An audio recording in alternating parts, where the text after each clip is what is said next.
How you doing out there? It's Friday Night Fever on Fox. I'm Jim Holder. He's Andy Lee. Thank you so much for joining us. It's week 12, and Andy, I call it the weird week. We got playoff games, we got regular season games. The end of regular season, beginning of the playoffs for others. Yeah, very weird indeed, and some weird endings, as we'll see here in a little bit. Yeah, it was crazy. Some teams that moved on as expected, some not. Some games closer or tighter than you might expect, but that's how it goes when we get to this time of year. Playoffs are such a different animal because, you know, everything's under the microscope. Mistakes get magnified and some interesting results tonight. Certainly. So no ticker tonight. We've had some issues with that, but we're posting scores at WTVA.com. Scores already there. We'll keep you updated on many scores. Games were highlighted, games were not. But let's start with our busy lad game of the week. It was the first round of the Class 3A playoffs. It is South Pontotoc at North Pontotoc, a rematch from earlier this season. It was also a game of the week. And here we go in this one. And here's North Pontotoc with a football, and Corley Hooper finding Brendan Fields, one of his favorite targets, 25-yard completion. The Vikings cheerleaders like that because that is a first down. Hooper, you're going to see from these highlights, he can do it all. 2-yard touchdown run, and it is 7-0 Vikings. South Pontotoc trying to answer. Here's Eddie Ivy, 5-yard gain. But South Pontotoc facing fourth down. They'll go for it. Ivy again, but stopped by Corley Hooper. And he's done it all. North Pontotoc in control. Hooper then giving it to Hunter West. North Pontotoc has the football back, of course. 15-yard run. And the Vikings churning it out. And then Hooper's going to call his own number again. And this one over the top for the touchdown. And 14-0 North Pontotoc at this point. And here's South Pontotoc trying to come back, perhaps getting a little concerned. Don't want to get too far behind, but Caden Wilson with this pick six makes it 21-0, and North Pontotoc rolling tonight, 55-14. South Pontotoc season comes to an end. Vikings are moving on. They'll face North Panola. Is that correct, Dan? That's right. North Pontotoc, North Panola in the second round. Also in Class 3A, Aberdeen at Boonville. Good to see Mike Maddox back on the Blue Devil sideline, and Maddox dials up a trick play. This one's scoreless in the second quarter. John Daniel Deaton swings one to Davion Price. Price fires a perfect pass to a wide-open Seth Tennyson. That's a touchdown. 7-0 Boonville. Aberdeen looking to respond, get points on the board before halftime, and with a quarterback like Fred Fields, they can do that. This is a first down run for Fields. And then a couple plays later, Fields will swing one out to Brandon Williams. Williams with some serious yak here, yards after catch. Woo, makes a man miss, the little Olay move, but this drive would end with a turnover on downs. Aberdeen hangs tough, but Boonville wins 23-12. Who will the Blue Devils get in the next round, Jim? Well, Andy, I'll tell you, it'll be the winner of this game, Yazoo County and Water Valley in Death Valley. All right, Devontre Bailey here. It's third down, going to convert. 13 yards for the Blue Devils. These are also Blue Devils. Then Jacob Truss finding Martavius Rocket. Like a rocket, he'll go for that first down. And then that's going to set up this play. Contarius Rucker, a 2-yard run, and that's going to make it 6-0.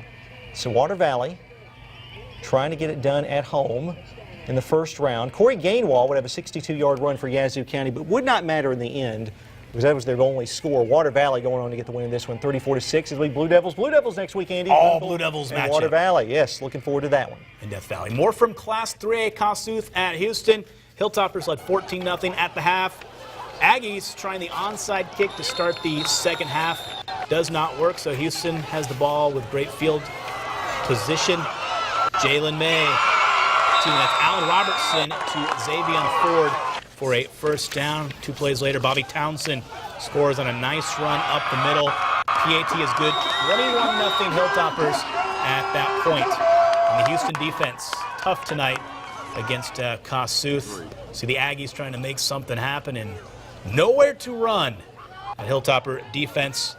And then the Houston offense here will fool. Not easy to do to fool Wayne Herford when he's shooting. He's been doing this for so long, but Herford gets a little bit lost, but eventually he catches up with a man. That's a touchdown run for Jalen May. Puts them up 28-0. Houston wins 41-zip. They'll face the Louisville Central Palmer winner in the next round. I like we're calling out Wayne's name, Hereford, like he's one of the players. All right, let's move on to Class 4A now. You saw Yazoo County a second ago. This is Yazoo City at Pontotoc. The Warriors making their grand entrance to the field. First drive of the game, though, the visiting Indians on the move. Corey Price finding Percy Green. Percy, he will take it for a first down. Finally brought down. Decleated. Yes, he was. Later in the drive, Price looking for another receiver, but guess what? He's going to find Ralph Dunn, who plays for Pontotoc. A nice interception there on the sideline.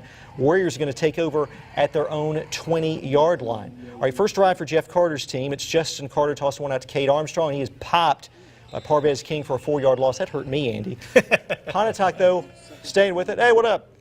Carter looking for DJ Bean deep. The Magic Bean. Down inside the 15-yard line. Warriors did not score in this drive, but they scored on plenty of others. Pontotoc wins 41-6. They're moving on to the next round. Now on to that crazy game I mentioned at the top of the show. This is Shannon hosting Tunica, Roosevelt, first round of the 4A playoffs.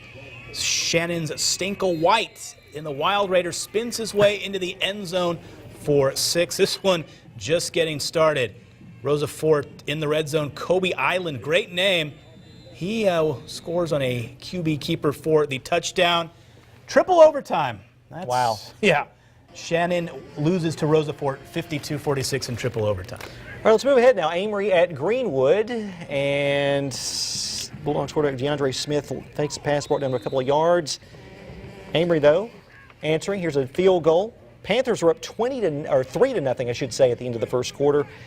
Here's the Bulldogs coming back. You'll see Kobe Chamber the catch for the touchdown, and all Greenwood after that.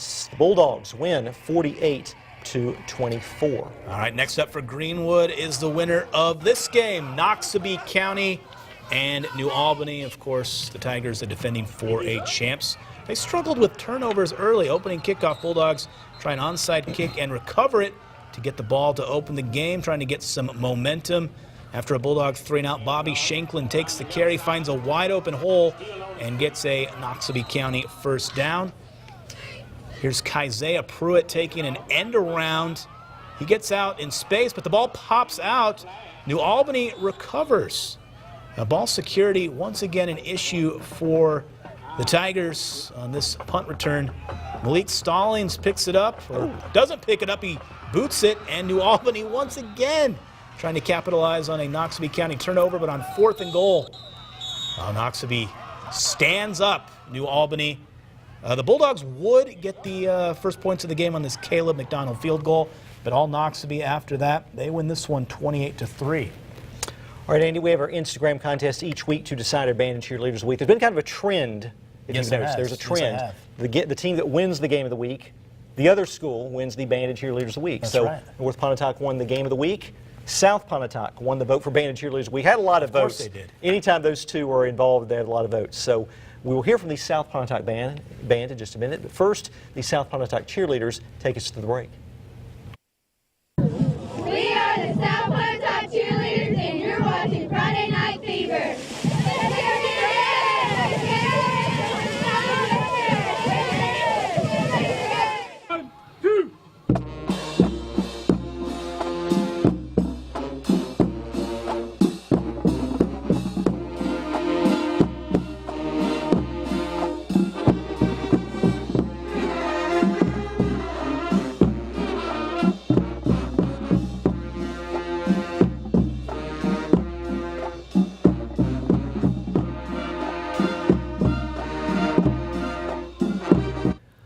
All right, great job from our band of the week from South Pontotoc. They were the band of the week, I think, at least 2 times, if not 3 times this year. That sounds right. I lose track. I don't have a memory for these things, but every time they've been on, they've looked and sounded great. Yeah, they've had a lot of practice to do that. Yeah, they have. You've been the band of the week many, many times. Welcome back to Friday Night Fever on Fox. Jim Holder, Andy Lee. We're continuing now with highlights. Let's go to Class 2A. Lake at East Union and the Lady Urchin State Championship slow pitch softball team. They were honored at halftime. Well, let's go back to the second quarter. Lake's up 14-0 and East Union driving. Ty Walton to DeJuan Hubbard. Appears to be a touchdown, but he's ruled out of bounds. Watched again. Close. Urchin fans didn't like it. Looked like he might have been out of bounds, though, so I think it was the right call, but it stands regardless. Next play, Walton looking for Josh Basil. incomplete, but you see the flags that have come out on the play. A couple of penalties against the Hornets. Head coach Tate Hanna not thrilled about that, but it's a first down for East Union. Time running out in the half. Walton looked for a receiver, but Denarius Hughes picks this one off, and Lake is going to end East Union's season by the final score of 27-0. Still, though, a historic season for the Urchins because they won the division for the first time. Baldwin hosted regular Union in the first round of the 2A playoffs. The Yellow Jackets led 24-7 at the half. Early in the third quarter, Union quarterback Colby Ferguson, 19-yard touchdown run. PAT good, 31-7 Yellow Jackets at that point. But on the ensuing kickoff, Baldwin trying to make something happen. A kickoff return would be one way to make something happen quickly. Dustin Wildman, big return. Looks like he might go all the way. Pushed out of bounds late, but Baldwin with great field position. A couple plays later, though, Maddox Ritchie's pass is tipped and picked off by William Hewlett. Union wins this one 38-14. Baldwin down to Class 1A next year. All right, so Union will face the winner of this game. Callen City hosting Riverside. Perry Lyles, it was announced earlier this week that he will be retiring at the end of this semester. He's had a great run. This game played at Bruce, by the way, because of the storm damage at Callen City's field. Callen City looking right at home, though. Kadarius Jackson with that interception, and the Wildcats are in business. All right, so here we go. Jay Bailey. I foreshadowed a second ago, but here he comes. Bailey down the sideline. Past Wayne Herford. Herford, as we like to call him. Herf. Yeah, Herf. First down, though, by Bailey. Riverside's defense, though, they make a stop here. Stands tall. Why not? You're in the playoffs. You go, ooh, slings him down. You got to do that. But then Callen City just delays the inevitable. Anthony Campbell here scoring on the quarterback keeper makes it 7-0. And then after the celebration, Callen City is going to score again. Again, Andy. And as I tell you that, we're going to tell you that made it 14-0, and Callen City wins big 47-6. They are moving on to the second round. We'll stay in Class 2A. Philadelphia hosting Walnut from historic Harpole Field, where, what's his name? Marcus Dupree once ran up and down that field. What's his name? Tried to make a reference, and I mess up. All right, that's a fumble. Philly's Kadarius Calloway recovers. Tornado ball. A few plays later, Calloway contributing on the other side of the ball. Asher Morgan hits him for a long touchdown, 7-0 Philly at that point. Not long after that, Philly with the ball again. Morgan finds Sladietrick Griffin. That's another Philadelphia touchdown. Philly, a lot of touchdowns tonight. They win this one at 65-0. Are we sure what's his name didn't play for Philly tonight? He might have. He may have. He could have. Anyway, all right, the winner of that game, Philadelphia will play the winner of this game next week, East Webster at OBannon. East Webster was ahead. OBannon having trouble securing the ball. O'Darley Price falling on it after fumbling. And then Marvell Sanders, he can't hang on to it either. He does get it back. East Webster would jump out to a 21-0 lead thanks to some nice running. You'll see one of those nice runs here.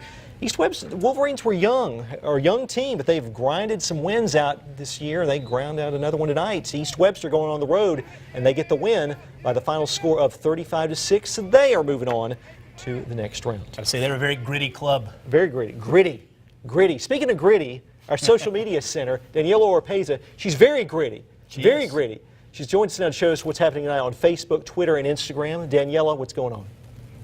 Thank you, thank you. I believe tonight, week 12, has been our coldest night, and we have received a lot of posts from fans bundled up for Friday Night Football. Check this out. Santana Townsend sending us several photos on Twitter from Pontotoc County. Now, she brought out everything from a blanket, hats, and I wouldn't be surprised if she had hand warmers.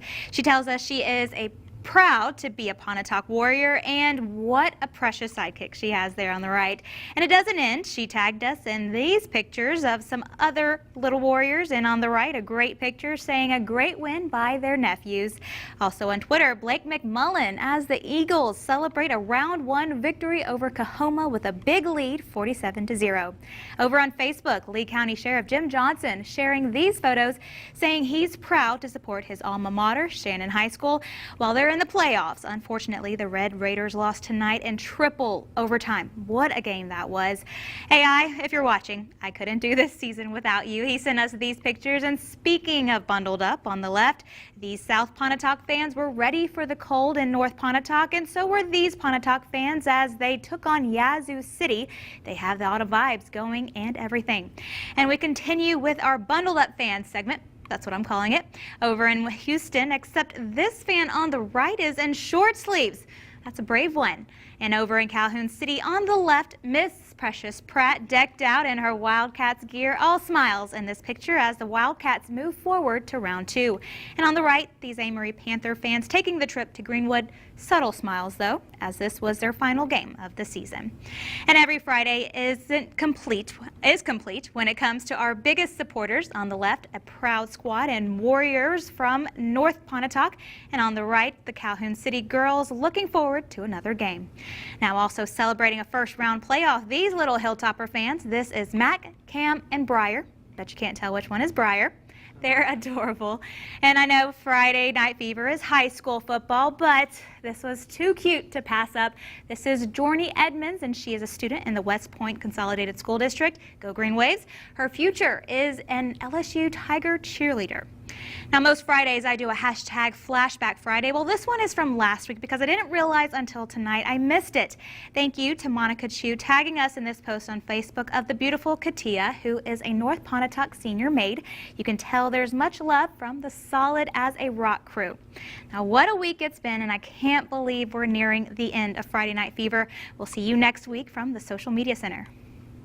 All right, Daniela, thank you so much. We are near the end, but we are not done. We've got some. Not by a long shot. Yeah, we had a lot of big playoff games tonight, but some big regular season games, including one that decided division championship. Those highlights when we return. Stay with us.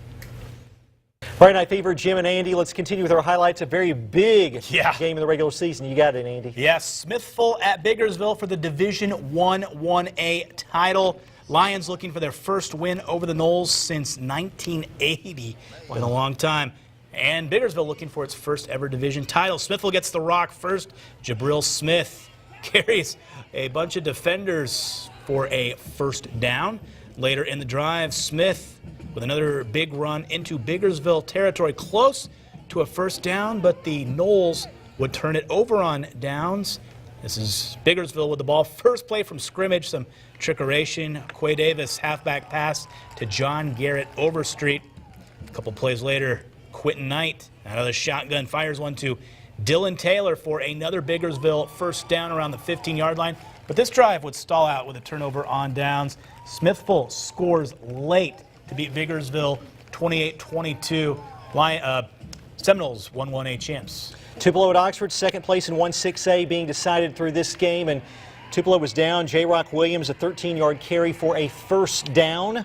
Then Williams on a fourth down play converts on a 1-yard carry, so Tupelo's knocking on the door, but first and goal, well, J-Rock's going to fumble it here. Javian Gibson-Holmes recovering for Oxford, and they are in business at their own 20-yard line. Oxford would score from there. Chargers win 33-13, so Tupelo's going on the road next week for the playoffs, while Oxford will be at home. Starkville down in the Jackson area, taking on the Clinton Arrows. Starkville gets on the board first. Luke Altmaier hits Rufus Harvey for a 7-yard touchdown. Yellow Jackets up 7-0. Clinton tries to answer, but Hunter Holsey's pass picked off by Ty Johnson. That would lead to a Rodriguez-Clark touchdown. All Yellow Jackets tonight, they win 41-14. Grenada at Saltillo, Division 1-5A, last game of the season for both teams. You see the Tigers taking the field, and they're trying to get a win to close out the year. And early on, it looked good. Jamaic Murphy, you'll see here, with an 8-yard touchdown run. Put them up early, but in the end, Grenada's going to win 35-7, and that ends the season for both teams. Let's go to action from last night. Nanawaya at Noxapater for the 3-1A title. Tigers go 3-and-out on their first possession. Nanawaya's Coley Taylor with a big punt return deep into Tiger territory. That sets up Nanawaya for their first touchdown of the game. Warriors win this one 28-6, and they are the division champions. All right, we'll have more when we return. Stay with us.